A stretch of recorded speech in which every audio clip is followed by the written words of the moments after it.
ময়দান যত গরম হোক, যত উত্তপ্ত হোক, দাওয়াতি ময়দান কোনোদিন ছেড়ে দেওয়া যাবে না। মনে থাকবে ইনশাআল্লাহ।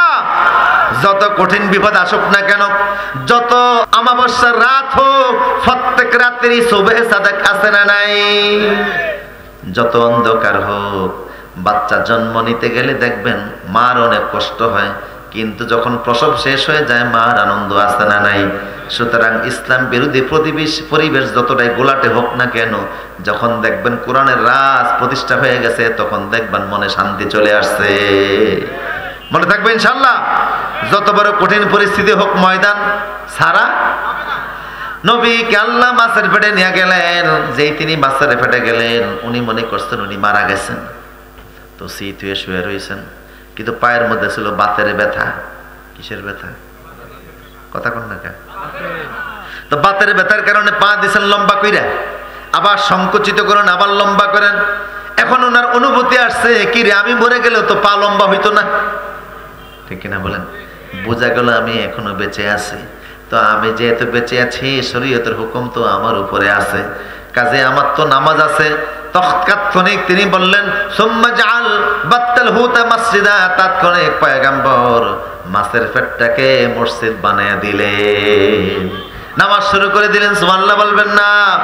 তার মানে কেউ যদি নামাজ পড়তে চায়, মাছের পেটেও সমস্যা নাই, বিমানেও সমস্যা নাই, বাসেও সমস্যা নাই, সমস্যা হলো শুধু নিয়াতের।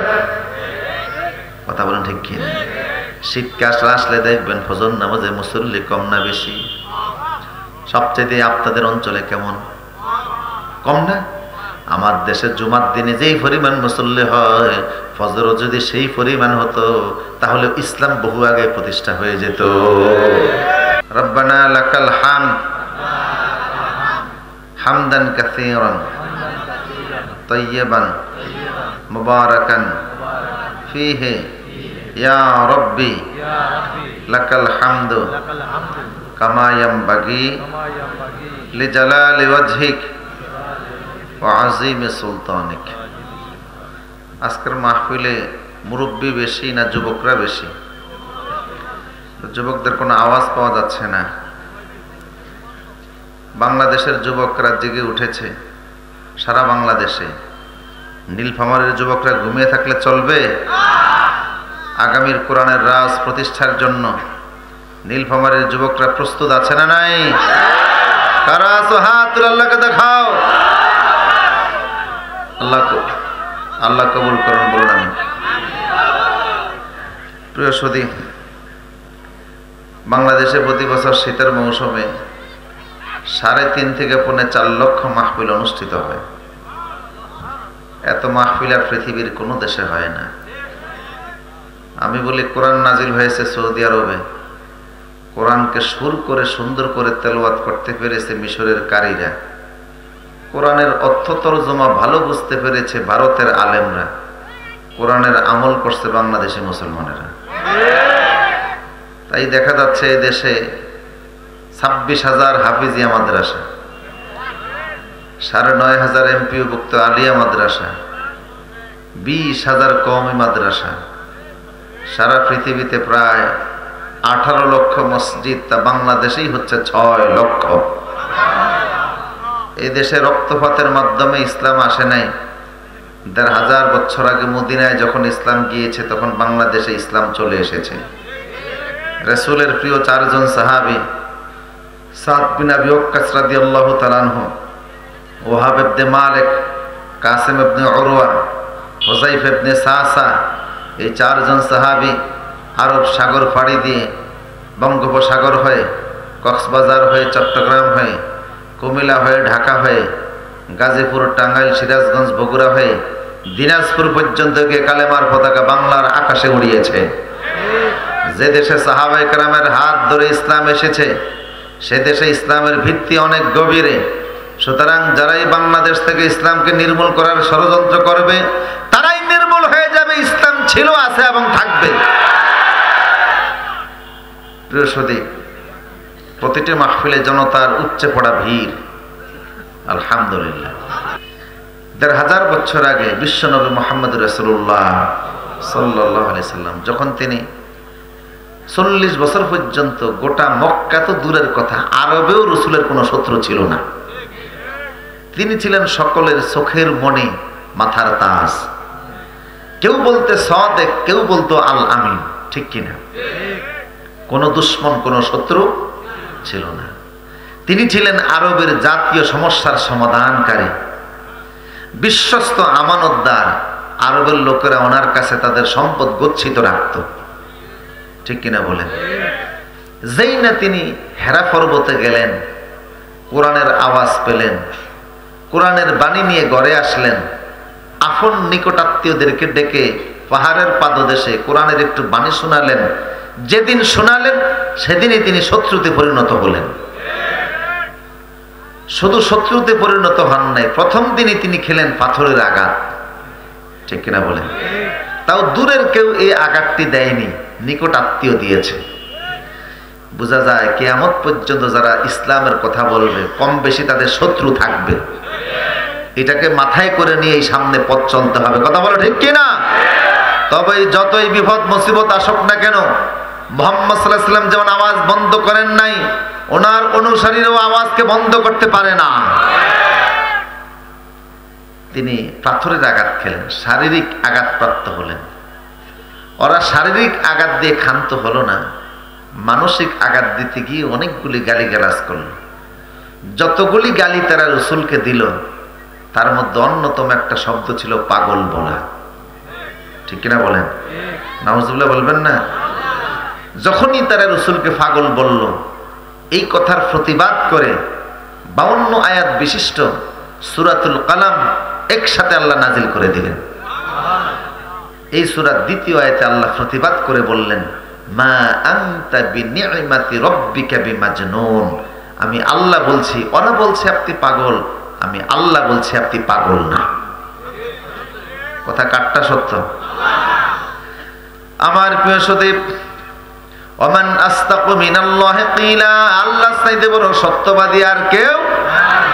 तमाम দুনিয়ার মানুষ আপনারে পাগল বললো, আমার কিছু যায় আসে না। আমি আল্লাহ বলে দিয়েছি, মা আনতা বিনি'মাতি রাব্বিকা বিমাজনুন, আমি আল্লাহর অনুগ্রহে আপনি পাগল না।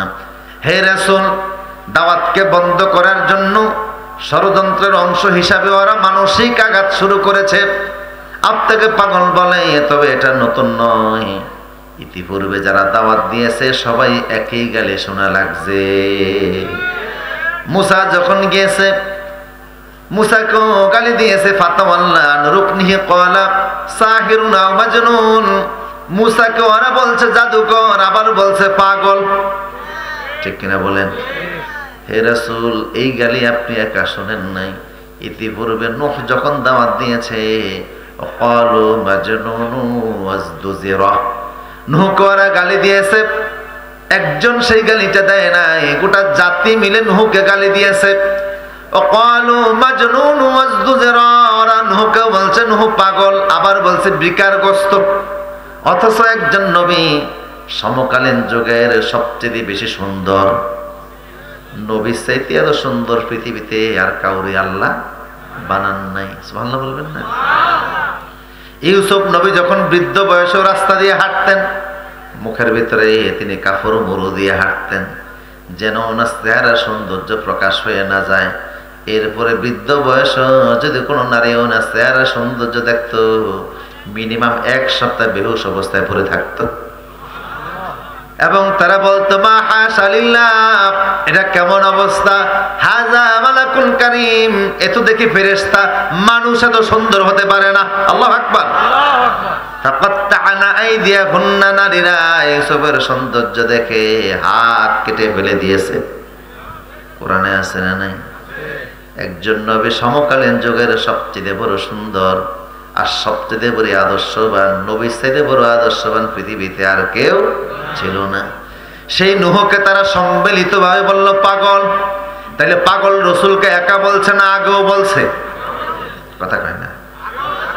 আগেও বলেছে। অথচ ফালাবিসা ফীহিম আলফা সানাতিন ইল্লা 50 আমান।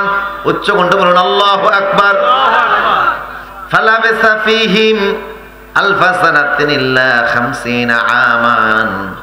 অথচ নূহ তার জাতিকে দাওয়াত দিয়েছে 950 বছর। কত বছর? 950 বছর তিনি দাওয়াত দিয়েছেন। উনি নিজেই বলছেন, ইন্নী দাআউতু কওমি লাইলা ওয়া নাহারা, আল্লাহ আমি আমার জাতিকে দিনেও দাওয়াত দিয়েছি, রাতেও দাওয়াত দিয়েছি। 950 বছর অনবরত দাওয়াত দিয়েছি, দিনেও দাওয়াত দিলাম, রাতেও দাওয়াত দিলাম, বিনিময়ে গালি শুনলাম। ঈমান এনেছে মাত্র 80 বা 82 জন, আর সব কাফের। আল্লাহ এদের ব্যাপারে এখন আপনি সিদ্ধান্ত নেন। আল্লাহ বললেন, নূহ তোমার কথা কি, তোমার বক্তব্য কি? উনি বললেন, ফাদাআ রাব্বাহু ইন্নী মাগলুবুন ফান্তাসির, আল্লাহ আমি পরাভূত, আমি পরাজিত, আর পারি না, এবার তুমি প্রতিশোধ নাও। আল্লাহ বললেন, নূহ রে কি ধরনের প্রতিশোধ দেব তুমি বলো? তিনি বললেন, রব্বি লা তাযার আলাল আরদি মিনাল কাফিরিনা দাইয়ারা, আল্লাহর জমিনে যেন কাফেরদের একটা বাড়ি ঘর আর না থাকে। কাফের তো দূরের কথা, এদের একটা ঘরও যেন জমিনে না টিকে। কারণ যেই ঘরে ইসলাম বিরোধী ষড়যন্ত্র হয়, যেই ঘরে আল্লাহ বিরোধী কথা হয়, এমন ঘর দুনিয়াতে থাকা উচিত না। হারামের টাকা দিয়ে যেই বাড়িঘর তৈরি হয়েছে, এগুলি থাকা উচিত নয়। এগুলি ভূমিকম্পে ধ্বংস হলেও বা কি আসে যায়? কথা বলে ঠিক কিনা? যেখানে ইসলাম বিরোধী ষড়যন্ত্র হয়, এই ঘরগুলি থাকা উচিত নয়। মানুষ মারো, আল্লাহ তিনি সেটা বলেন নাই, তিনি বলছেন একটা ঘরও যেন না টিকে। তাহলে ঘর যদি না টিকে, ওরা তো মরবে, ওদের আন্ডা বাচ্চা গুলিও ওয়ালা ইয়ালিদু ইল্লা ফাজিরান কাফারা, তিনি বলেন ওদের আন্ডা বাচ্চা দিয়া কি হবে? ওরাও হবে ইসলাম বিরোধী। একটু বাঁচার দরকার নাই। আল্লাহ বলেন, নূহ তোমার তো আমি কবুল করে নিলাম, ওদেরকে আমি আল্লাহ সমূলে বন্যা দিয়া ধ্বংস করে দিব। দোয়া কবুল করলেন কে? আল্লাহ। এখন নূহ বলে, আল্লাহ ওরা ধ্বংস হবে বন্যা দিয়া, তো আমি বাঁচবো কেমনে? আল্লাহ বললেন, আনিসনাইল ফুলকা বিআয়ুনিনা। আপনাদের কষ্ট হচ্ছে নাকি? ঘুমাচ্ছেন না তো ইনশাআল্লাহ? আনিসনাইল ফুলকা বিআয়ুনিনা, ও নূহ তুমি নিজে একটা নৌকা বানাও। কি বানাও? নৌকা বানাও। তুমি বাঁচবা নৌকা দিয়া, আর ওরা মরবে পানি দিয়ে। বললেন, আল্লাহ নৌকা বানাবো কে দিয়ে? স্টিল দিয়ে, কাঠ দিয়ে, না লোহা দিয়ে? আল্লাহ বললেন, স্টিল আর লোহার দরকার নাই, শাল কাঠ দিয়ে নৌকা বানাও।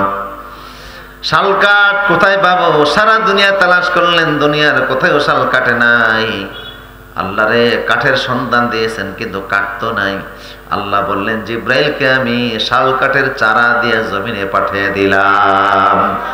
ইন্নাল্লাহা ফালিকুল হাব্বি ওয়ান নাওয়া, পৃথিবীতে যত গাছ হয় তুমি মনে করো গাছগুলি তুমি বানিয়েছো।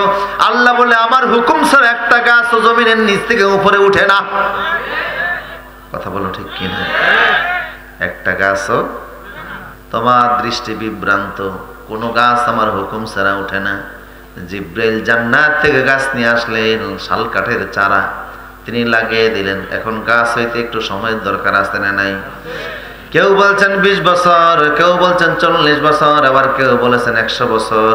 তা আমরা 20 বছরের সময়টাকেই নিলাম, কারণ আদাদুল কালিল লা ইয়ানফিল আদাদুল কাসির। 100-র মধ্যে তো 20 আছে, আছে না নেই? 20-এর মধ্যে 100 নাই, 100-র মধ্যে 20 বছর হয়ে গেল, গাছ অনেক বড় হয়ে গিয়েছে। পয়গম্বর বলে, আল্লাহ অনেক বড় গাছ, এখন কেটে আনা লাগবে, কারে দিয়া কাটাবো এত বড় গাছ? সেই যুগে একটা লোক পাওয়া গেল, বিশাল বড় শক্তিশালী। আর ওই যুগের মানুষগুলি অনেক লম্বা ছিল। স্বয়ং আদম নবী লম্বা ছিলেন 120 হাত। কত হাত? খলাকাল্লাহু আদম আলা সূরাতিহি ওয়া তাউলুহু 60 জিরাআন, বুখারীর হাদিস। জিরানকে যদি গজ ধরে তাইলে উনি 120 হাত লম্বা ছিলেন। 120 হাত লম্বা একটা মানুষ যদি এখানে এসে দাঁড়ায়, আর আপনি যদি কথা বলতে চান, মোবাইল ছাড়া কথা বলা যাইব? মোবাইলের নেটওয়ার্ক থাকে কিনা আল্লাহ সেনা ভালো জানে। রাসূল বলছে, ফালাম ইয়াজিল খালকু ইয়ানকুসু বাদাহু হাত্তা লান, মুত্তাফাকুন আলাইহি। আদম থেকে মানুষের সাইজ ক্রমান্বয়ে ছোট হইতে আছে, শেষ পর্যন্ত কোন ট্যাবলেটে জন্ম হয় আল্লাহ সেনা ভালো জানে। এখন তো সিএনজিতে 5 জন বসতে পারেন, তখন মনে হয় টুকরির মধ্যে লিয়া বসা যাইব। নূহ তালাশ করে পাইলেন একটা লোকের, ও ভাই আমি নৌকা বানাবো, আমার গাছটা কেটে দাও। উনি কয় হুজুর আপনার মতো ভালো মানুষ সমাজের কেউ নয়, আমি রাজি। তোমার পারিশ্রমিক কি দেওয়া লাগবে? কয় বেশি কিছু লাগবে না, মাত্র এক বেলা নাস্তা খাওয়াইয়েন। এখন যেটা বলছে এটা বনি ইসরাইলি বর্ণনা, আগের গুলি সব সহিহ হাদিস। ও হাদিস ওয়ান বনি ইসরাইল, বনি ইসরাইলি বর্ণনা দিলেও কোনো অসুবিধা নাই, কারণ রাসূল অনুমতি দিয়েছেন। আমার দিকে তাকান, এই যে বাস। আমার দিকে কষ্ট হচ্ছে আপনাদের? ঘুমাচ্ছেন না ইনশাল্লাহ? ওয়াজ চলবে ফজর পর্যন্ত নাকি? হ্যাঁ, রাজি আছেন ইনশাল্লাহ? তোমার নাস্তা কি লাগবে? কই বেশি কিছু লাগবে না, মাত্র 12,000 রুটি। যেমন ফ্যাট তেমন খাবার, ঠিক কিনা বলেন? কত হাজার? আমার মসজিদের এক মুয়াজ্জিন ছিল, আমার বললো হুজুর এবার রুটি খেয়েছি 52টা, সামনে দোয়া করেন 71টা খাওয়ানোর ইচ্ছা আছে। ফ্যাটও মাশাল্লাহ আল্লাহ তাগার, খাইতে খাইতে জন্মের মতো খাইয়া ফ্যাটটারে বানাইছে তরমুজের সাইজ। এত বড় ফ্যাট বানাইছে, এখন দেশের ব্যাংকে টাকা ধরে না, বিদেশে সুইস ব্যাংকে গিয়েও টাকা রাখে। হারামের টাকা যারা খেয়ে দেশের ব্যাংক ভারী করেছো, আল্লাহর গজব আসবে, একদিন হিসাব দেওয়া লাগবে। আমার এলাকায় এক লোক ছিল, তিনি নিজে ভাবলেন শিল্পপতি মানুষ, এলাকার লোকদের এক বেলা খানার আয়োজন করে, মনে আছে? কিসের আয়োজন? তো খানার আয়োজন করব কি দিয়া? গরু কাটলেন 20টা, পুরা গ্রামের মানুষ খাওয়াইতে গরু লাগে 5টা, আর হ্যাঁ কাটছে কয়টা? কথা কন না, গরু লাগে কয়টা? 5টা। জবাই করছে কয়টা? এলাকাবাসীকে বলছে ফ্যাট চুক্তি গরুর গোশত, যার মন চায় যা খান।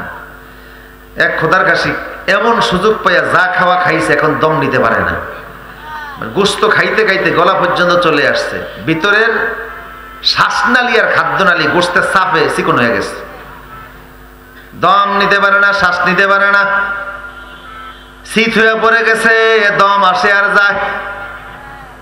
এলাকার লোকজন বলল মাতবর সাহেব, এই যেটা খাইছে এখন যদি ও মারা যায় আপনার বদনাম হবে, পত্রপত্রিকা আপনার কথা উঠবে, হয়তোবা মামলাও হতে পারে যে মানুষের বুলবাল খাওয়াইয়া এখন মৃত্যুর লাশ বানাই ফেলছে। কয় কি করবো? কয় তাড়াতাড়ি ডাক্তার দিয়ে চিকিৎসা করান। বড় ডাক্তার না হলো ডাক্তার ওর দিকে তাকে কয় কোনো সমস্যা নাই, বেশি খাইছে। মাত্র 5 মিনিটের কাজ। কয় মিনিট?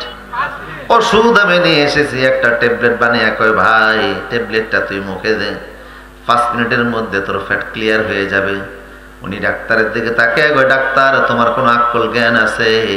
এই ট্যাবলেট যদি গিলতে পারতাম তাহলে গোশত তো আর এক টুকরা খাইতাম। কিছু মানুষ আছে খাইতে গেলে হুঁশ থাকে না, কথা বলেন না। মিশরের বাদশা মুকাওকাস মদিনার মুসলমানদের চিকিৎসার জন্য ডাক্তার পাঠিয়েছে। 6 মাস পর্যন্ত ডাক্তার চেম্বার খুলে বসে আছে, মশামাছি মারা ছাড়া উপায় নেই, একজন রোগীও আসে না।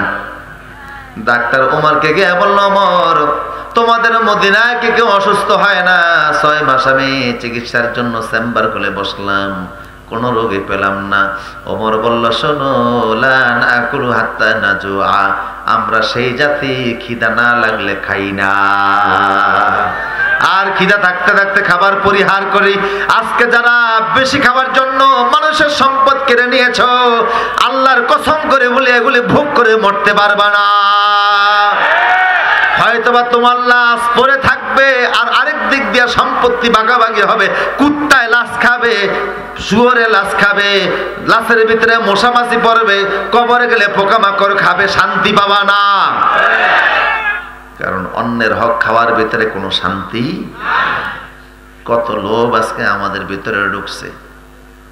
রাস্তার ইটগুলি পর্যন্ত নিরাপদ না, সুযোগ পাইলে ওগুলিও মানুষ বাড়িতে নিয়ে ঢুকায়। হাইওয়ে রোড দিয়ে বাস যাচ্ছে, কিছুক্ষণ পরে একজন লোক রাস্তার উপর থেকে হাত উঁচু করে বলছে, কন্ট্রাক্টর আমারে তুইলে নেন। ড্রাইভার কয়ে তোল, এটা কোম্পানির গাড়ি, যদি আমরা লোকাল যাত্রী তুলি না, এখন তো আর কোম্পানির কেউ নাই, এটা যদি অন্তত 200 টাকা ভাড়া দেয়, তোর 100 আমার 100, আছে না এরকম? কন্ডাক্টর ভালো মনে করে উঠিয়ে নিয়েছে। এই লোক ভিতরে ঢোকার পরে 5 মিনিটের মাথায় কটাই 12 বাসটা একটু থামান, কয়েক নেমে যাবেন নাকি? কয় না, আমার ফ্যাটের ভিতরে একটু নিম্ন চাপ শুরু হয়েছে। ড্রাইভার কয় নিম্ন চাপ হোক আর উর্ধ্ব চাপ হোক, সায়দাবাদ যাওয়ার আগে, গাবতলি যাওয়ার আগে বাস থামবে না। আগে জ্ঞান ছিল না, এটা নন স্টপেজ গাড়ি, বিরতিহীন গাড়ি, যেখানে সেখানে থামে না। কেন না বুঝে উঠলেন? কয় ড্রাইভার কিছুক্ষণ আগে বিয়ের দাওয়াত খাইয়াইছে। তো ড্রাইভার মনে করছে বেশি খাইছে, বমি টমি করবো। পলিথিন একটা হাতে দিয়ে দিয়েছে, যান বাসের পিছনে যান। গিয়া দেখা মাশাল্লাহ সিট 4-5টা খালি আছে, যাত্রী একজনও নেই। ভাবলো এমন অপূর্ব সুন্দর পরিবেশ নসিবে আছে, আগে কল্পনাও করতে পারি নাই। বাসের মধ্যে বৈশা পলিথিনের মধ্যে আনলোড করছে। ভাবলে এমন পলিথিন যদি এখন গাড়ির ভিতরে রেখে দেয়, যাত্রীরা চিৎকার চেঁচামেচি করবে, আর রাস্তায় ফেলে দিলে বাপ মা গালি শুনবে। কাঁচা বুদ্ধির কাজ করা যাবে না, একটু বুদ্ধি খাটাই, ব্রেন খাটাই। ব্যাগের মধ্যে তালাশ করে দেখে ছোট্ট একটা পলিথিন আছে, সাদা রুমাল। ব্যাগের ভিতরে একটা রুমাল আছে, সাদা রুমাল। বিয়েতে যাওয়ার আগে 90 টাকা দিয়ে কিনছিল। ওই রুমালটা উঠে সুন্দর করে পলিথিনটারে ফেসাইছে। এখন আর পলিথিন দেখা যায় না, চারিদিকে সাদা রুমাল। ভাবলে এমন রুমাল যদি এখন রাস্তায় ফেলে দেয়, কেউ কিছু বুঝবে না, গালিও দিবে না। আস্তের উপর বাসের জানালার দরজা খুলে রাস্তার মধ্যে পলিথিনটা ছেড়ে দিয়েছে। যেই না রাস্তার মধ্যে পলিথিন ছেড়ে দিয়েছে, পলিথিন তো দেখা যায় না, চারিদিকে সাদা রুমাল। পিছনে ছিল এক মোটরসাইকেলওয়ালা। মোটরসাইকেলওয়ালা কয়, কে রে, এত সুন্দর সাদা কাপড় দ্বারা পেঁচানো, কি যেন পড়ছে। কাছাকাছি আইসা পলিথিনটারে ধরছে, এদিক ওদিক তাকে কয়, আল্লাহ কেউ তো দেখে না, দেখার আগে ব্যাগে ঢুকিয়ে লাই। বাড়ি গিয়া বউ সহকারে দেখমু রাস্তার মধ্যে কোন মাল পাইছি। কপাল ভালো থাকলে এমনই মাগনা জিনিস পাওয়া যায়। এখন রাস্তার পায়খানা নিরাপদ না, পাবলিক সুযোগ পাইলে ওইটারও ব্যাগে ঢুকায়। রাসূল বলছে, ইউশিকু, এমন এক জামানা আসবে, এমন এক জামানা আসবে, আমিনাল হালালে আমিনাল হারাম। মানুষ হালাল হারামে তোয়াক্কা করবে না, শুধু সম্পদ অর্জনের লিপ্সায় লিপ্ত হয়ে যাবে। এবং পৃথিবীর 3য় বিশ্বযুদ্ধ সংঘটিত হবে সেই লোভ নিয়া, সম্পদ নিয়া। আল্লাহ রসুল বলছেন, ইউশিকু আন ইউসরাল ফুরাতু আন কানজিন ফামান হাদারু ফালা ইয়াখুযু মিনহু শাইআ। এমন একটা সময় আসবে, তোমরা দেখবা ইরাকের মধ্যে একটা নদী আছে, নদীটার নাম ফুরাত নদী। আপনাদের কষ্ট হচ্ছে মনে হয় না? কি আছে? নদী আছে, নদীর নাম কি? এটার এক মাথা গেছে জর্ডানে, আর এক মাথা সিরিয়ায়।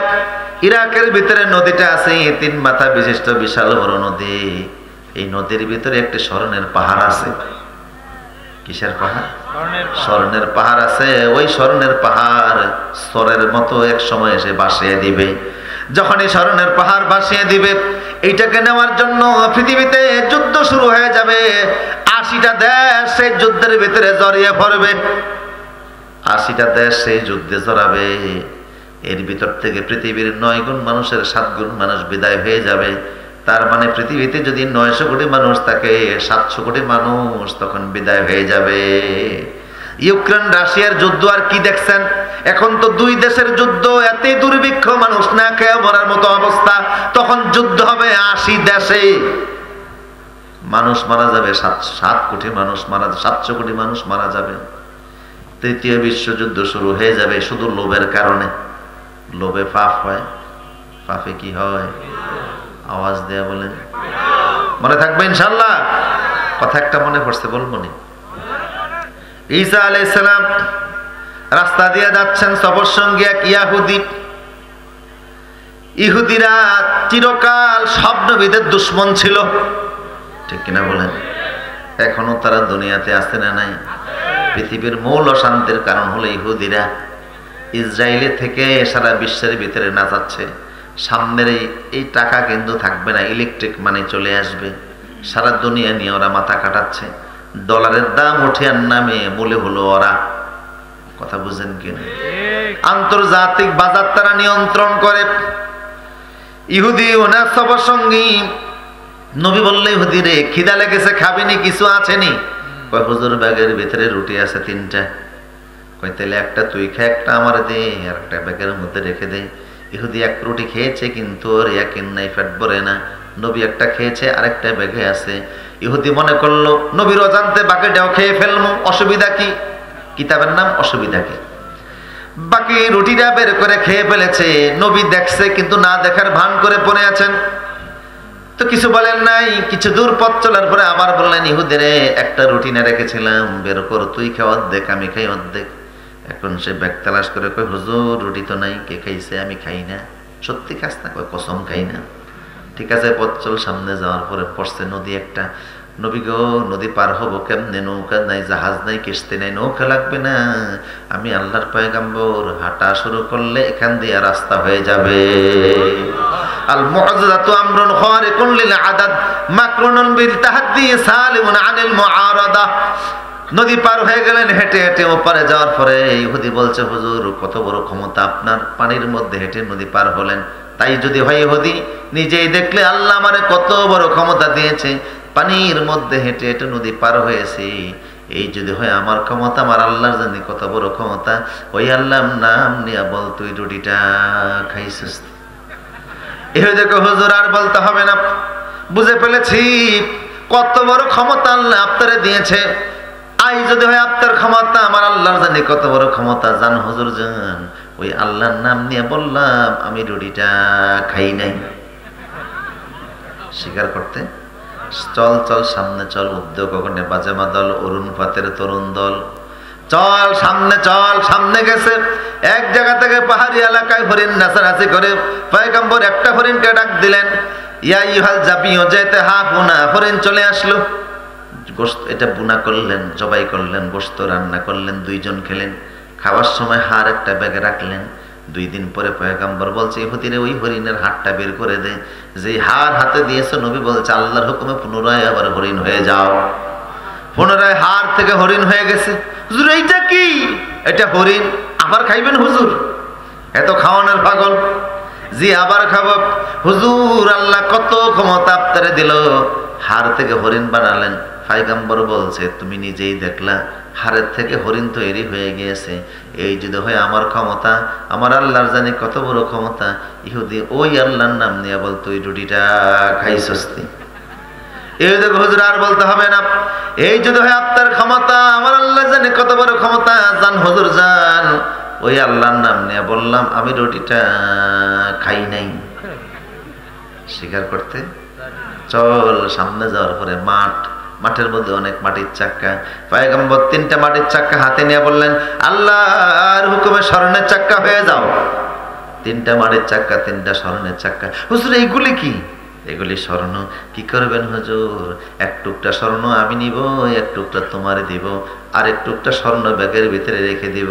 তবে রে হতে আমার স্বর্ণ, ব্যাগের স্বর্ণ আমি ওই ব্যক্তিকে দিব, জীবনে যদি সেই ব্যক্তিকে পাই যে আমার রুটিটা খাইছিল। এই দেখো হুজুর, সত্যি দিবেন নি? হুজুর কয় যে ও আদা দিলেন নি? হুজুর কয় দিলাম। মাফ করবেন হুজুর, রুটিটা আমি খাইছিলাম হুজুর। এখন ঠেলাই বইরা, লোভে বইরা নবী বলছে, রে তুই আমার সবার সঙ্গে থাকতে পারবি না, তুই লুবি। লোভে পাপ হয়, পাপে মৃত্যু হয়। তুই আমার সবার সঙ্গে থাকতে পারবি না, চলে যা। এজহাবিনি ইনদি। ইহুদি কয়, আমার থাকার দরকার নেই, আমি তো বিল গেটস। আমার 14 গোষ্ঠী চলে যাবে স্বর্ণ দিয়ে। বাড়ির দিকে রওনা দিয়েছে। 3 রাস্তার মাথা ডাকাত 3টা দাঁড়িয়ে আছে। এই কি আছে? কোমর ফুলাকে লঙ্গি ধরে টান দিয়েছে। গোস্তের স্বর্ণের চাক্কা 3টা বসছে। আরে সাধারণ মানুষটা তো স্বর্ণের চাক্কা নিয়ে চলে, ধর মার। শেষ ইহুদি। আমরা ডাকাত 3 জন, স্বর্ণের চাক্কাও 3টা, 3 জন 3টা নিব। তবে বন্ধুরা, আজকের দিনের মতো আনন্দের দিন জীবনে আর আসবে না। সারা রাত ডাকাতি কইরো তো ফ্যাট ভরাইতে পারি না। আজকে সামান্য ডাকাতিতে 3টা স্বর্ণের চাক্কা। দিনটাকে স্মরণীয় করে রাখার জন্য বাজারে যা, বিরিয়ানি নিয়ে আয়। যে বাজারে গেছে বিরিয়ানি আনার জন্য, সে ভাবলো বিরিয়ানির ভিতরে যদি বিষ মিশিয়ে নিয়ে ওই মগা 2টারে মারতে পারে, আমার 3 টুকরা। এখানে যারা বসে আছে ওরা কয়, ও যদি বিরিয়ানি নিয়ে আসে, ওরে যদি মারতে পারে, তোর 1.5টা আমার 1.5টা, একটা একটা তো আগের থেকেই আছে, আর ওরটা আমরা বাক করে নেব। যেই না আসছে সমান আমায় শুরু করছে, কিরে বন্ধু মারস কে? কয় ডাকাতের কোনো আদর্শ নাই, ঠিক কিনা? সমানে পিটিয়ে মারলো। বন্ধু চলে গেছে, চল বিরিয়ানি খাই, বিরিয়ানি খেয়ে বিষ মিশানো বিরিয়ানি খেয়ে ব্যাংকের মতো জায়গায় ছিটকে বইরা রইল, স্বর্ণের জায়গায় স্বর্ণ রইল, কেউ মালিক হইল না। দুনিয়া এমন জিনিস, দুনিয়াকে ধরতে চাইলেও ধরতে পারবেন না। আল্লাহ কুমুত্তাকাসুর হাত্তা জুরতুমুল মাকাবির, ধরার আগে আল্লাহ কবরে ঢুকায় দিবে। কথা বলো ঠিক কিনা? লোভ করবেন না। যারা লোভী জিন্দেগি যাপন করে এদের দুনিয়া শান্তি নেই, আখেরাতেও। আমার প্রিয় সদীপ উদ বলল আমার রুটি লাগবে কয় হাজার, মনে আসেনি আপনাদের? ঘুমাচ্ছেন মনে হয় না? কয় হাজার? নবী বলল ঠিক আছে আমি ফ্যাট বইরা দেব। গাছ কেটে আনা হলো, ওর সামনে রুটি রাখা হলো 3টা। কয়টা? কি করছেন নবী? নাস্তা কই? এই যে দিলাম। 3টা দিয়েছেন 12,000-এর জায়গায়। কয় বরকতের ঠেলায় ভরে যাবে।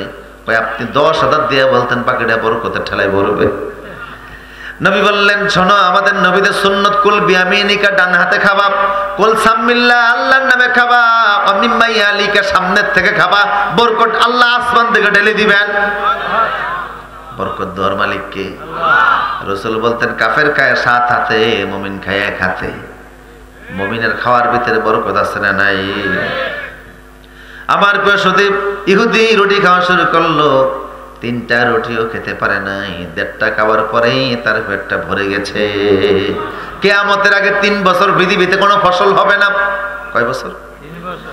দাজ্জাল যেদিন আসবে, দাজ্জাল আসার আগে 3 বছর জমিনে কোনো ফসল হবে না, আসমান থেকে কোনো বৃষ্টি নাজিল হবে না, এমনকি ডাবের পানির ভিতরে কোনো ডাবের পানি পাবেন না, ফ্রিজে মাছ থাকবে না, দোকানে গিয়ে দেখবেন কোনো খাবার নাই, দোকানে কোনো খাবার নাই, ফ্রিজে কোনো খাবার নাই, জমিনে কোনো ফসল নাই। সাহাবায়ে কেরাম বলল রাসূল তখন মানুষ খাবে কেমনে? রাসূল বলেন দাজ্জালের কাছে খাবার থাকবে, দাজ্জালের অনুসারীরা ওর থেকে খাবার পাবে, তো মুমিনরা খাবে কি? আল্লাহ রাসূল বললেন মুমিনদের খাবারের আয়োজক আল্লাহ নিজে। কিভাবে খাবে? তুআম ওয়াত তাসবিহ।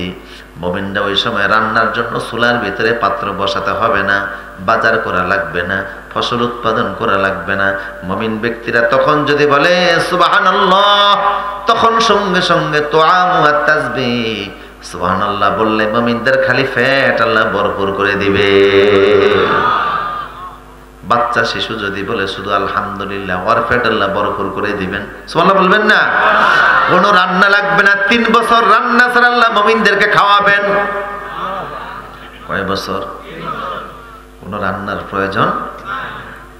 আমার প্রিয় সদীপ গাছ কাটা হলো, পয়গম্বর বলছে আল্লাহ জাহাজ আমি বানাবো, নৌকা বানাবো। আল্লাহ বললেন জিব্রাইল তোমার ইঞ্জিনিয়ার হিসাবে কাজ করবে। এটা কত দূর লম্বা হবে? আল্লাহ বলেন 80 গজ লম্বা। জাহাজ কত গজ? সবাই বলেন 80 গজ লম্বা হবে জাহাজ, ফাঁসি হবে 50 গজ, উঁচু হবে এটা 30 গজ।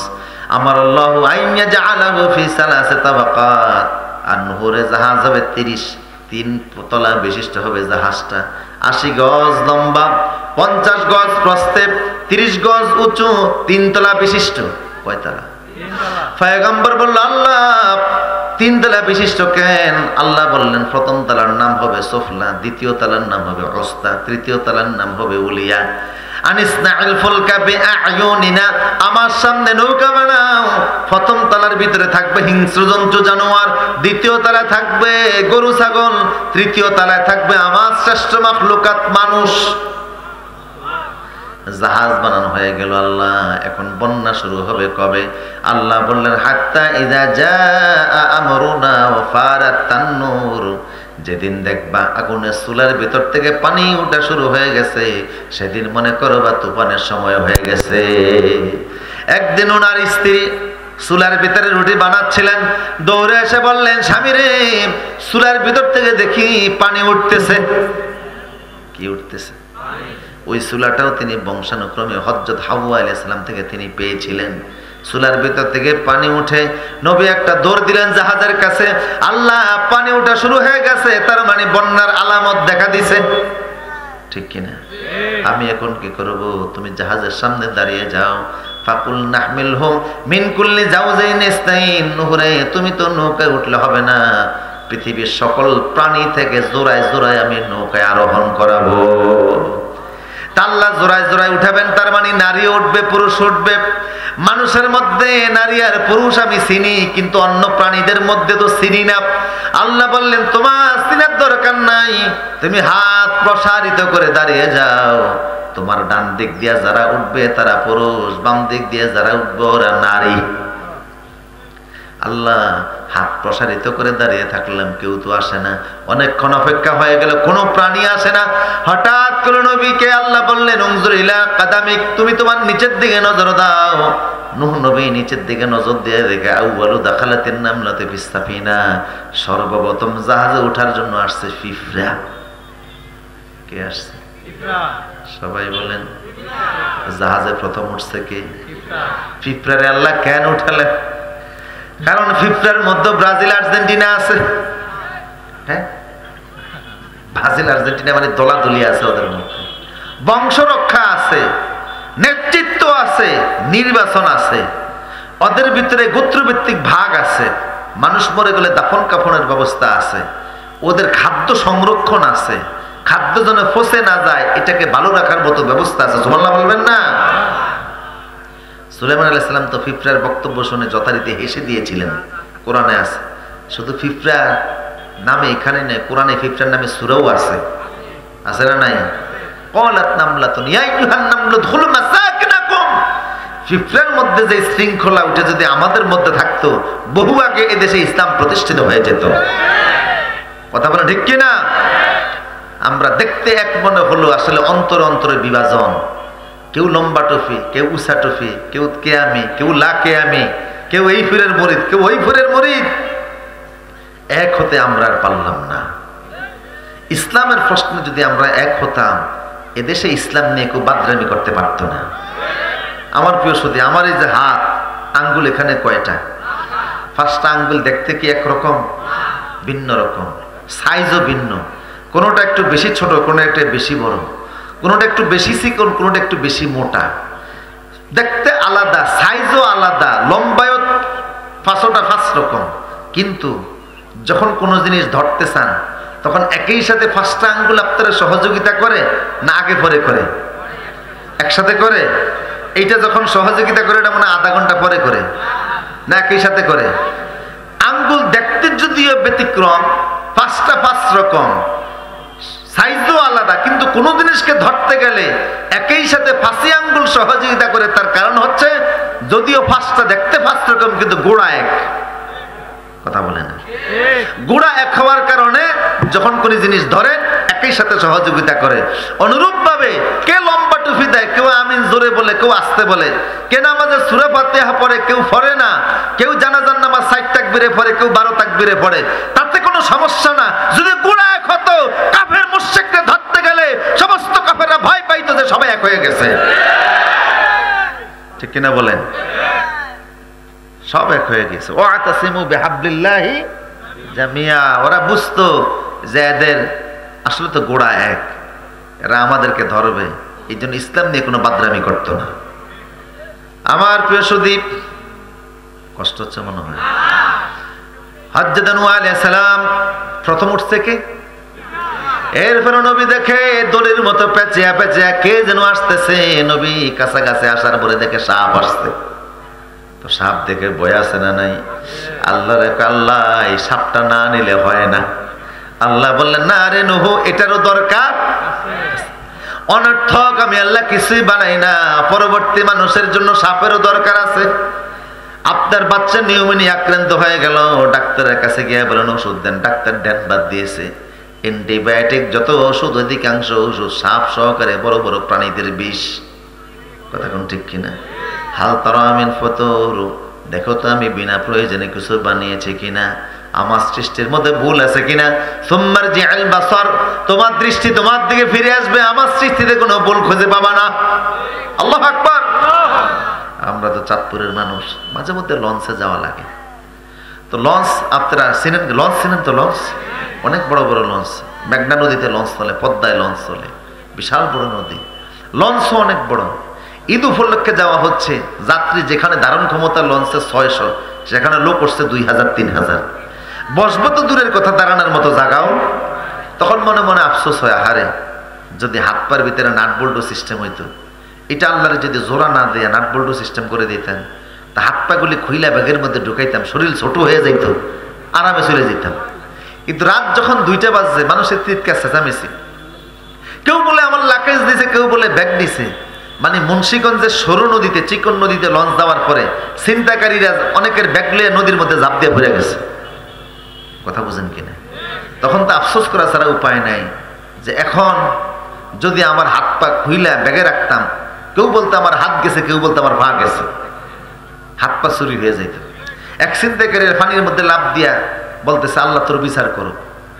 তো লোকেরা বললো, কিরে তুই চিন্তাই করছিস, আবার বদদোয়া দিচ্ছিস কেন? শালায় ফকিন্নি বাড়ি যায় কি করতে? আমি 2 ঘন্টা ওর পিছনে ডিউটি দিছি, 15 টাকার বেশি পাই না। মানে এত কষ্টের বিনিময়ে টাকা 15টাও মাত্র পাইছি, এই কষ্টের কারণে সে অভিশাপ দিচ্ছে। আমাদের দেশে ছিনতাইকারীগুলো খুব ভদ্র। আমার একবার এয়ারপোর্টের সামনে ধরলো, বললো হুজুর কি আছে দেন। তা আমি মানি ব্যাগ টাকা টুকা যা ছিল সব দিয়ে দিয়েছি। পরে বললো হুজুর যাবেন কোথায়? বললাম যে আমি হাজারীবাগ যাব। তো ভাড়া লাগবে কত? বললাম এখান থেকে গুলিস্তান 10 টাকা, ওখান থেকে লেগুনায় 8 টাকা, টোটাল 18 টাকা লাগবে। তা আমার টাকা থেকে আমার 20 টাকা দিয়ে হুজুর দোয়া করেন।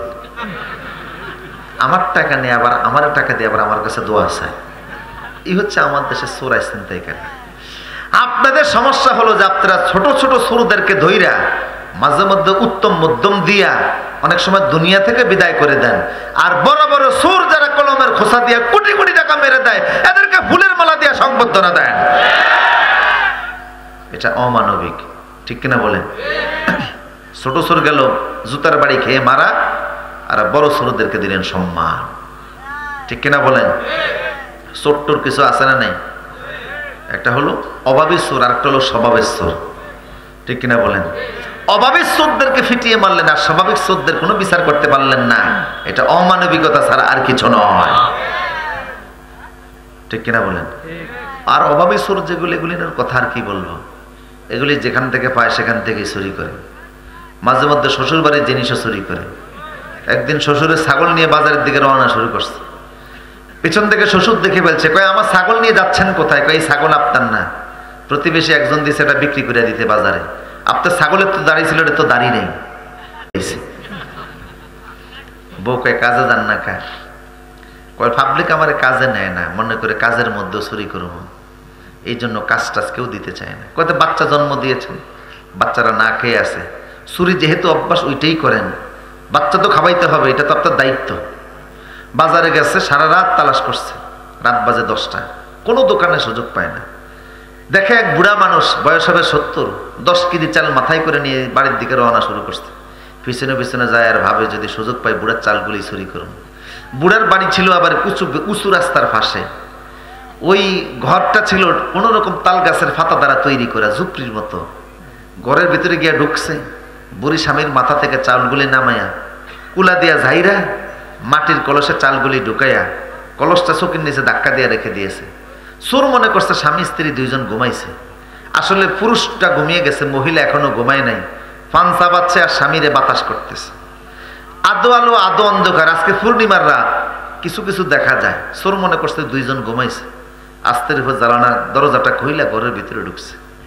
চোখের নিচ থেকে মাটির কলসটা, চাউলের কলসটা টান দিয়ে আনছে। বুড়ি কিন্তু মশারির ভিতর থেকে সব দেখতেছে।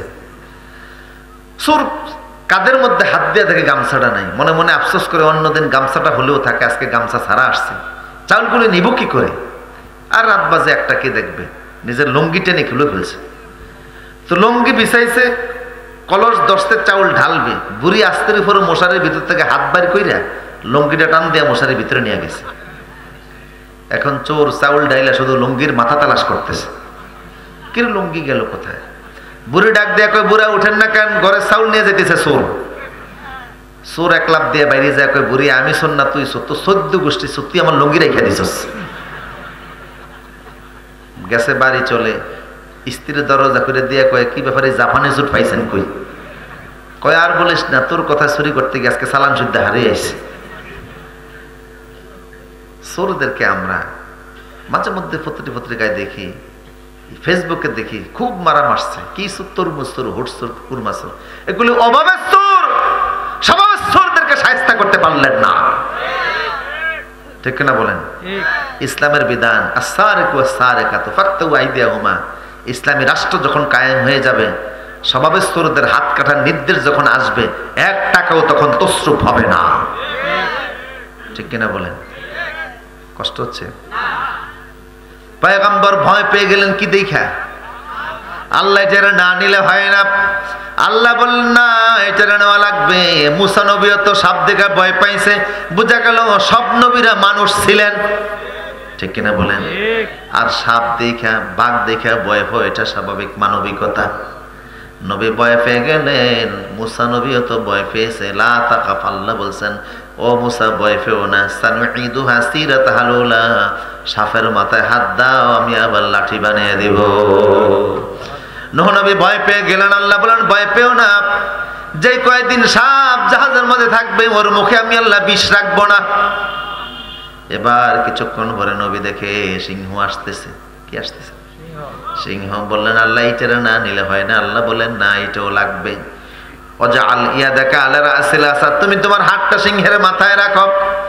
নবী বললেন আল্লাহ ইন্নী ওয়াজাদতুল হুম্মা, আমি গরম অনুভব করতেছি, ওর মাথা এত গরম কা? আল্লাহ বললেন ওর শরীরে আমি আল্লাহ জ্বর দিছি। ইতিপূর্বে পৃথিবীর কোনো মানুষের জ্বর হয় নাই, এই সিংহের মাধ্যমে আমি আল্লাহ আসমান থেকে জ্বর পাঠাইলাম। কিয়ামত পর্যন্ত মানুষের কম বেশি জ্বর হবে। কথা বুঝেন কিনা? সিংহের মাধ্যমে আমাদের কি আসছে? জ্বর এসেছে। তবে কেন আল্লাহ জ্বর দিলেন? কয় জ্বরের কারণে ওর শরীর দুর্বল থাকবে, আর দুর্বলতার কারণে অন্য কোনো প্রাণীর প্রতি সিংহ আক্রমণ করবে না। যেই কয়দিন জাহাজে থাকবে সেই কয়দিন ওর শরীরের ভিতরে জ্বর থাকবে। এরপরে নবী দেখে হাত্তা জাল হেমারুল দুখুল ফিস সাবিনা আখিরান, সর্বশেষ জাহাজে ওঠার জন্য আসছে গাদা। কি আসছে? গাদা আসছে জাহাজে ওঠার জন্য। কিন্তু নবী দেখে গাদার অর্ধেকটা জাহাজে উঠছে, বাকিটা এখনো নিচে আছে। নবী বলেন ইয়া আইয়ুহাল হিমারু লিমা তাদখুলু ফিস সাফিনা, গাদা তোর কি হলো, কেন এখনো জাহাজে ওঠোস না? গাদা কয় হুজুর দোষ আমার না। নিচের দিকে নজর করে দেখেন, নবী তাকিয়ে দেখে গাদার লেজে ধরে ইবলিস বইসা রইছে। ইবলিস চিনেন নি আপনারা? কথা কয় না, শয়তান। কি ধরছে? গাদার লেজে ধরছে। নবী কয় ইয়া আইয়ুহাল হিমা শয়তানু আইয়ুহাল ইবলিসু লিমা তাতাআল্লাকা বিজানিবিল হিমার, গাদা তোর কি হলো, কেন শয়তানের ওই শয়তান ইবলিস তোর কি হলো, কেন গাদার লেজের মধ্যে ধরছস? ইবলিস কয় হুজুর প্রশ্নটা আমারে না করে আল্লাহরে করেন। আল্লাহরে বলছে আল্লাহ গাদারে উঠতে দেয় না, ইবলিসে ওটার লেজে ধরছে। আল্লাহ বলেন অনুভব, ইবলিস তো জান্নাত থেকে বিতাড়িত হয়েছে, ঠিক কিনা? 6 লক্ষ বছরের ইবাদত আমি আল্লাহ বরবাদ করে দিয়েছে। ও আমার কাছে 3টা জিনিস চাইছে, তার মধ্যে একটা হচ্ছে ফাংজুরিনি ইলা ইয়াউমি ইউবআসুন, কিয়ামত পর্যন্ত হায়াত চাইছে। এখন যদি ওরে বন্যার পানি দিয়ে আমি আল্লাহ মারি, তাইলে তো আমার ওয়াদা ঠিক থাকে না। আমি ওয়াদা দিয়েছি কিয়ামত পর্যন্ত ওরে বাঁচিয়ে রাখবো, তাই গাদার লেজে দইরা যখন উঠতে চাই আপাতত উঠতে দাও। কথা বুঝেন না? তো শয়তান উঠছে কার লেজে দইরা? কথা কয় না। বুঝা গেল এখন যারা মানুষ অথচ শয়তানের কাজ করে, এরা দেখতে মানুষ হলেও আসলে গাদা। যারা ইসলাম বিরোধী, কোরআন বিরোধী, হাদিস বিরোধী, দেখতে মানুষ মনে হলেও আসলে এরা গাদা। কথা বলো ঠিক কিনা? কারণ শয়তানের সাথে এদের সম্পর্ক আছে না নাই? ইন্নামা ইউরিদু শাইতানু আন ইউকিআ বাইনাকুমুল আদাওয়াতা ওয়াল বাগদা, যত অন্যায় জুলুম নির্যাতন এগুলি সব শয়তানে করায়, আর এগুলি যারা করে ওরা দেখতে মনে হলো আসলে গাদা। কথা বলেন না কা? ইন্নামাল খামরু ওয়াল মাইসিরু ওয়াল আযলামু ওয়াল আসলামু রিজুজুম মিন আমালিশ শাইতানি ফাসতানিবুহু, মদ জুয়া ভাগ্য নির্ধারক তীর, হিরোইন আফিম বাবা, যত মাদক আছে সবগুলি শয়তানের কাজ। কার কাজ? আর এগুলি যারা খায়, যারা বিপণন করে, বিক্রি করে, বহন করে, দেখতে মানুষ মনে হলো আসলে এরা গাদা।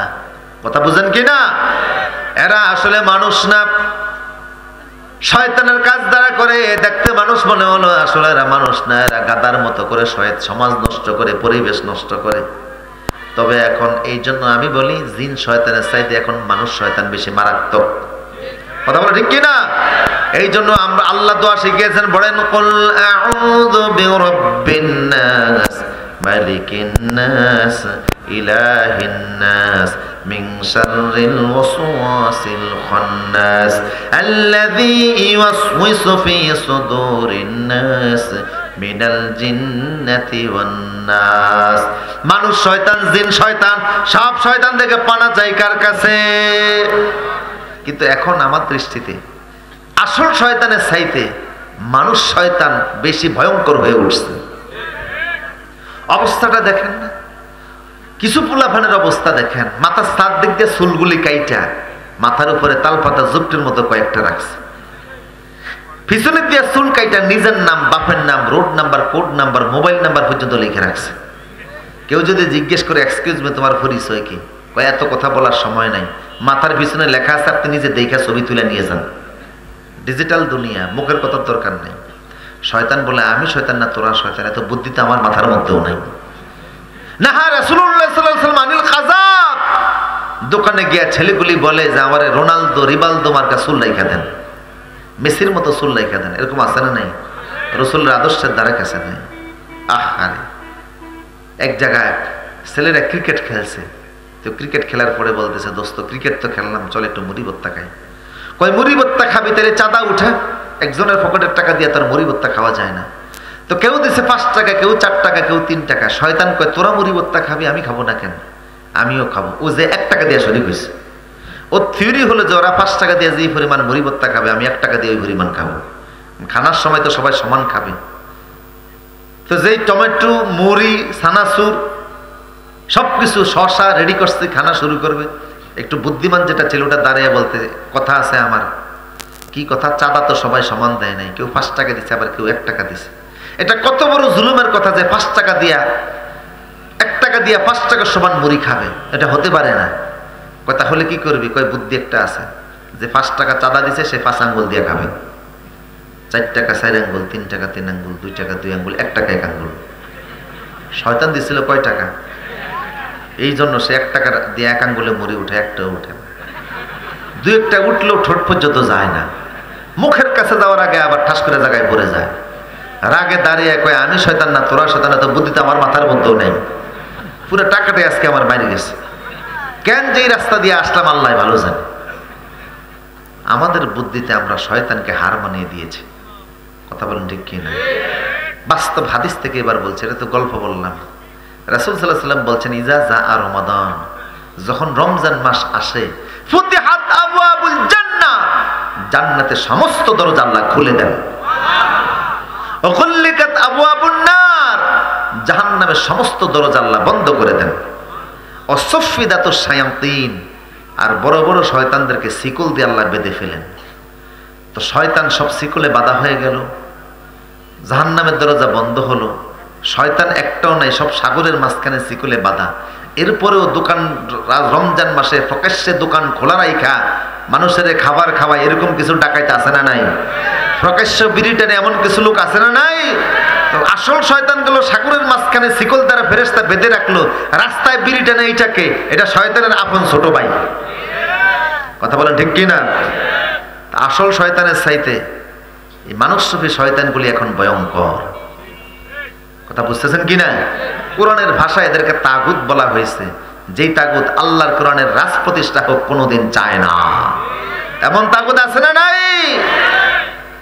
প্রসূতি হযরত নূহ আলাইহিস সালাম বললেন আল্লাহ ঠিক আছে উঠতে দিলাম। সর্বশেষ নৌকার মধ্যে উঠছে কে? শয়তান উঠেছে। আমার ভাইরা, পয়গম্বর বলল আল্লাহ জাহাজ আমি চালাবো, তেল নাই, পানি নাই, অকটেল নাই, ডিজেল নাই, সারা দুনিয়াতে পানি টইটম্বুর হয়ে গেছে। মুফাসসিররা বলেছে পৃথিবীতে 6500 পাহাড় আছে। কয় হাজার? সবচেয়ে উঁচু পাহাড়টার নাম হলো মাউন্ট এভারেস্ট। মাউন্ট এভারেস্ট, এই পাহাড়টার উচ্চতা হলো 29,035 ফিট। ওই পাহাড়ের উপরেও মিনিমাম 15 ফিট পর্যন্ত পানি পৌঁছে গেছে। সারা পৃথিবীতে পানি। আমার নৌকা চলবে কি দিয়ে? আল্লাহ বললেন তেল মোবিল ইঞ্জিনের দরকার নাই, তুমি শুধু পড়ো কল আর ফারকাবু ফিহা বিসমিল্লাহি মাজরিহা ওয়া মুরসাহা ইন্না রাব্বি লাগফুরুর রহিম। জোরে জোরে বলুন আল্লাহু আকবার। সারা দুনিয়াতে জাহাজটা করলো হয়তোবা নীলপামার ঋতু এসেছিল, এরপরে কাবার পাশে 7 চক্কর দিয়ে চলে গেল জর্দানে।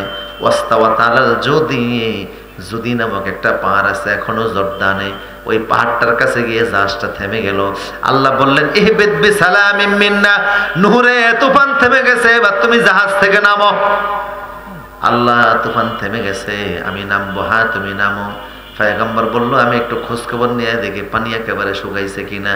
উনি কাকের ডাক দিয়ে বলেন ইয়া ইহাল গরাবু ইজহাব, এই কাক তুই চলে যা, তুই গিয়া দেখ পানি শুকাইছে কিনা।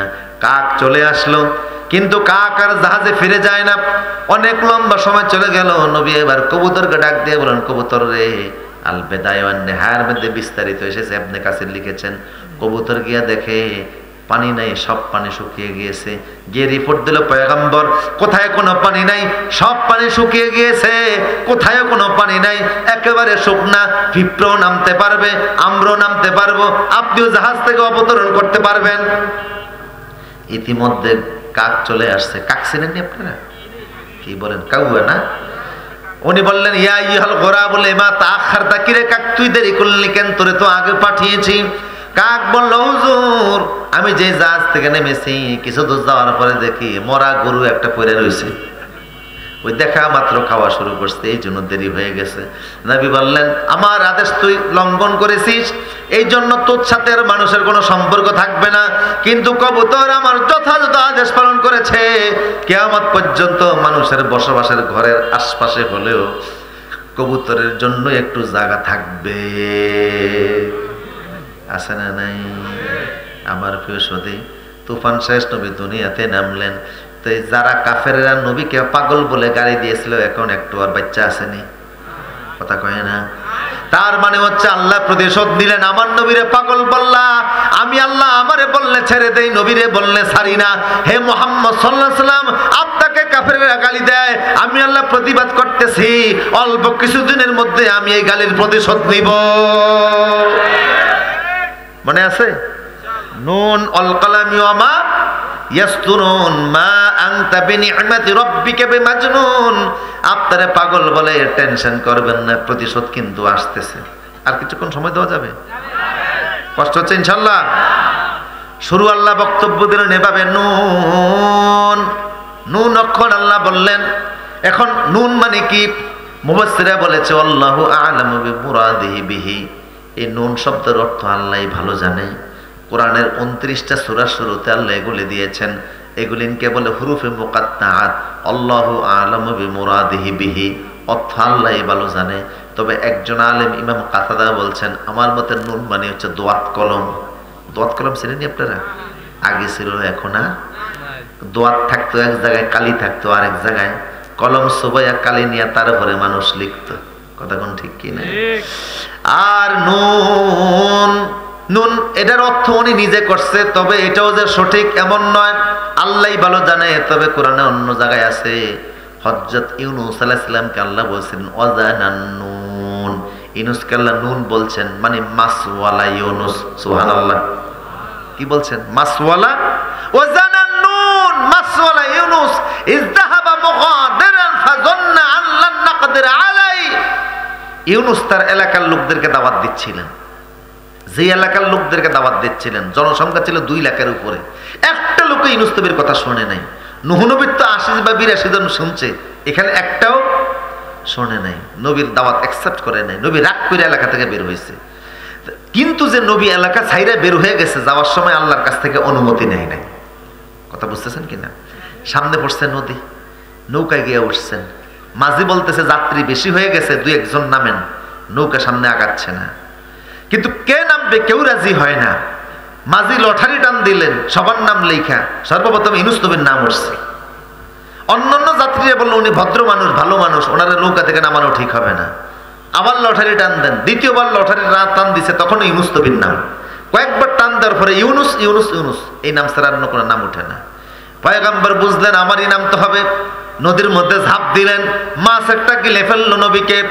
আল্লাহ বললেন, ও ইউনূস, কেন আমার কাছ থেকে অনুমতি না নিয়ে গেলা? এই জন্য এখন মাছের পেটে যাওয়া লাগছে। ময়দান যত গরম হোক, ময়দান যত উত্তপ্ত হোক, কোনোদিন দাওয়াতি ময়দান ছাড়া যাবে না। দাওয়াত দিতে গেলে হামলা আসতে পারে, মামলা আসতে পারে, জেল আসতে পারে, জুলুম আসতে পারে, তারপরও বাতিলের সঙ্গে আপোষ করা যাবে না। প্রয়োজনে ফাঁসির কাছে যাবা। কেন আমার কাছ থেকে অনুমতি না নিয়ে তুমি চলে গেলা? কথা বুঝেন কিনা? ময়দান যত গরম হোক, যত উত্তপ্ত হোক, দাওয়াতি ময়দান কোনোদিন ছেড়ে দেওয়া যাবে না। মনে থাকবে ইনশাআল্লাহ। যত কঠিন বিপদ আসুক না কেন, যত অমাবস্যার রাত হোক, প্রত্যেক রাত্রি সুবহে সাদেক আছে না নাই? যত অন্ধকার হোক, বাচ্চা জন্ম নিতে গেলে দেখবেন মার অনেক কষ্ট হয়, কিন্তু যখন প্রসব শেষ হয়ে যায় মার আনন্দ আছে না নাই? সুতরাং ইসলাম বিরোধী পরিবেশ যতটাই গোলাটে হোক না কেন, যখন দেখবেন কোরআনের রাজ প্রতিষ্ঠা হয়ে গেছে, তখন দেখবেন মনে শান্তি চলে আসছে। মনে থাকবে ইনশাআল্লাহ। যত বড় কঠিন পরিস্থিতি হোক, ময়দান ছাড়া। নবীকে আল্লাহ মাছের পেটে নিয়ে গেলেন। যেই তিনি মাছের পেটে গেলেন, উনি মনে করছেন উনি মারা গেছেন, তো শীত হয়ে শুয়ে রয়েছেন, কিন্তু পায়ের মধ্যে ছিল বাতের ব্যথা। কিসের ব্যথা? কথা কন না কেন? তো বাতের ব্যথার কারণে পা দিছেন লম্বা কইরা, আবার সংকুচিত করেন, আবার লম্বা করেন। এখন ওনার অনুভূতি আসছে, কি রে, আমি মরে গেলেও তো পা লম্বা হইতো না। ঠিক কিনা বলেন? বোঝা গেল আমি এখনো বেঁচে আছি। তো আমি যেহেতু বেঁচে আছি, শরীয়তের হুকুম তো আমার উপরে আছে, কাজে আমার তো নামাজ আছে। তৎক্ষণিক তিনি বললেন, সুম্মা জাআল বাত্তাল হুতা মসজিদা, তাৎক্ষণিক পয়গম্বর মাছের পেটটাকে মসজিদ বানিয়ে দিলেন, নামাজ শুরু করে দিলেন। সুবহানাল্লাহ বলবেন না? তার মানে কেউ যদি নামাজ পড়তে চায়, মাছের পেটেও সমস্যা নাই, বিমানেও সমস্যা নাই, বাসেও সমস্যা নাই, সমস্যা হলো শুধু নিয়াতের। কথা বলেন ঠিক কি? শীতকাল আসলে দেখবেন ফজর নামাজে মুসল্লি কম না বেশি? সবচেয়ে আপনাদের অঞ্চলে কেমন? কম না? আমার দেশে জুমার দিনে যেই পরিমাণ মুসল্লি হয়, ফজরও যদি সেই পরিমাণ হতো, তাহলে ইসলাম বহু আগে প্রতিষ্ঠা হয়ে যেত। ফজর নামাজে শীতকালে মুসল্লি কম, অথচ সবচেয়ে বেশি গুরুত্ব ফজর নামাজের। রাসূল বলতেন, মান সাল্লা সুবহা ফাহুয়া বিজিম্মাতিল্লাহ, যে ব্যক্তি ফজর নামাজ পড়বে সারাদিন আল্লাহর জিম্মার মধ্যে থাকবে। আবার রাসূল বলতেন, বাশশিরিল মাশাইনিল মাসাজিদ বিন নূরিত তাম্মি ইয়াউমিল কিয়ামা, ফজর নামাজ দিয়ে যারা নামাজ আদায় করবে, কিয়ামতে তাদের অঙ্গের ভিতর থেকে আল্লাহ নূর বের করে দিবে। আবার রাসূল বলতেন, মান সাল্লাল বারদাইন দাখালাল জান্নাহ, দুই ঠান্ডার নামাজ, ফজরের নামাজ, আসরের নামাজ যারা পড়বে, অবশ্যই আল্লাহ ওদেরকে জান্নাত দিবে। নামাজ পড়ব তো ইনশাআল্লাহ। শুরু করব কোন নামাজ দিয়ে? মনে থাকবে? ও নামাজি আমার ঘরে নামাজে ফরজ বিছিয়ে দিলাম তোমার তরে, হৃদয় যায় নামাজ। ও নামাজি আমার ঘরে নামাজে ফরজ, আল্লাহর খুশির জন্য গোলাম নামাজ পড়ো 5 বার, এ নামাজে সফল হবে এ পারো পার জীবনের চারিধার। জোরে বলে আমি, আর জোরে বলে আমি। আমার ভাইরা, নামাজ 5 ওয়াক্ত আল্লাহ ফরজ করে দিয়েছেন, আদায় করা লাগবে। নবী নামাজ পড়লেন মাছের পেটের মধ্যে, কিন্তু মাছের পেটটাকে আল্লাহ আয়নার মতো ওনার জন্য বানিয়ে দিয়েছেন। যেই তিনি সাগরের তলদেশে গেলেন, দেখেন সাগরের নিচে যা আছে সব আল্লাহ জিকির করে। তিনি বলেন, আল্লাহ সাগরের তলদেশের প্রাণীগুলিও তোমার জিকির করে। ফানাদা ফিজ যুলুমাতি লা ইলাহা ইল্লা আনতা সুবহানাকা ইন্নী কুনতু মিনাল জালিমিন। আল্লাহ, তাহলে আমি জিকির করব না কেন? আমিও শুরু করলাম। আল্লাহ বললেন, ও ইউনূস, তোমার জিকির আমার এত ভালো লাগছে, আমি এখান থেকে ঘোষণা দিলাম, কিয়ামত পর্যন্ত তোমার মতো যারা বিপদে পড়ে আমারে ডাক দিবে। ওয়া কাযালিকা নুনজিল মুমিনিন, সমস্ত মুমিনদেরকে আমি আল্লাহ হেফাজত করব। সুতরাং জিকির করব কার? বাঁচাইবেন কে? এই যে সুনামি হলো, সুনামি, সুনামির কথা শুনছেন আপনারা? সিডরের সাইডে মারাত্মক ছিল সুনামি। সুনামিতে 10টা দেশ ক্ষতিগ্রস্ত হয়েছে, 10 লক্ষ মানুষ দুনিয়াতে মারা গেছে। পৃথিবীর বড় মারাত্মক ছিল সুনামির আঘাত। ওই সুনামির পরে আরব সাগর দিয়ে একটি জাহাজ যাচ্ছে, জাহাজের নাবিকেরা তারা দূরবীনের মাধ্যমে দেখলো পানির মধ্যে একটা লোক হাবুডুবু খায়, সাগরের মাঝখানে একটা লোক হাবুডুবু খাচ্ছে। যেই তারা দেখলো স্পিড বোট তারা নামিয়ে দিল, স্পিড বোট নামিয়ে দিয়ে তারা লোকটাকে তুলে নিয়ে আসলো। অসুস্থ অবস্থায় পাওয়া গেল, ট্রিটমেন্ট দেওয়ার পরে লোকটা সুস্থ হলো। জিজ্ঞেস করলো, ভাই তোমার বাড়ি কই? বলে আমার বাড়ি ইন্দোনেশিয়ায়। ইন্দোনেশিয়ার সাগরের পাড়ের মসজিদের মুয়াজ্জিন আমি, 5 ওয়াক্ত নামাজের আযান আমি দিতাম। যখন সুনামি শুরু হয়েছে, প্রচন্ড পানির ধাক্কা মসজিদে গিয়ে ঢুকছে, আমারে ভাসিয়ে নিয়ে চলে আসছে। আমি আর কিছু বলতে পারবো না, আমি সে মুয়াজ্জিন, এখন এই সাগরের মাঝখানে আছি। আল্লাহু আকবার। আমাদের দেশে মুয়াজ্জিনদের দাম সবচেয়ে কম, বেতনও কম, কথা বলেন ঠিক কিনা? অথচ কিয়ামতের ময়দানে মুয়াজ্জিনদের দাম হবে সবচাইতে আতওয়ালু উনুক ইয়াউমাল কিয়ামা। রাসূল বলছে কিয়ামতে মুয়াজ্জিনদের ঘাড় আল্লাহ লম্বা করে দিবেন। অনেক মসজিদের ডাকাত সভাপতি আছে, মুয়াজ্জিনদের দিয়া বাজারের ভেকটা নাই, কথা বলে আছে না নাই? ঢাকার এক মুয়াজ্জিনকে দেখলাম মসজিদের সভাপতি পিটাচ্ছে, গাড় ধাক্কা দিচ্ছে। এই সমস্ত লোকদেরকে পিটে মসজিদ থেকে বের করা উচিত। একজন মুয়াজ্জিনের পায়ের তলার ধুলির যোগ্যতা হতে সে রাখে না। এই দেশে মাদ্রাসা বেশি, তাই অ্যাভেলেবেল ইমাম আর মুয়াজ্জিন পাও। ইউরোপ আমেরিকাতে গিয়ে দেখো একজন ইমামের বেতন 5 লাখ টাকার নিচে না, কথা বলে ঠিক কিনা? মাদ্রাসায় বেশি বিদায় মুয়াজ্জিন পাও। যদি মাদ্রাসাগুলি না থাকতো, তোমার বাপও ইমামতি করতো না, তোমার জানাজা দেওয়ার মতো লোক থাকতো না। কে তোমার জানাজা পড়াতো? জানাজা পড়তে গিয়ে ঈদের নামাজ পড়তা। আজকে এখানে মুয়াজ্জিন সাহেবের জানাজা হয়েছে, কথা বুঝেন কিনা? আমি নিজে আইসা পিছনে গিয়ে জানাজায় দাঁড়িয়ে আছি, কাউরে কাউরে দেখলাম ঈদের নামাজ পড়তেছে, খালি হাত উঠায় নামায়, কথা কয় না? না জানলে কি করা? ঈদের নামাজে হাত ওঠে, কিন্তু জানাজার নামাজে কথা কয় না, হাত উঠে না। কিন্তু ওনারে দেখি কেউ কেউ বারবার উঠাচ্ছে।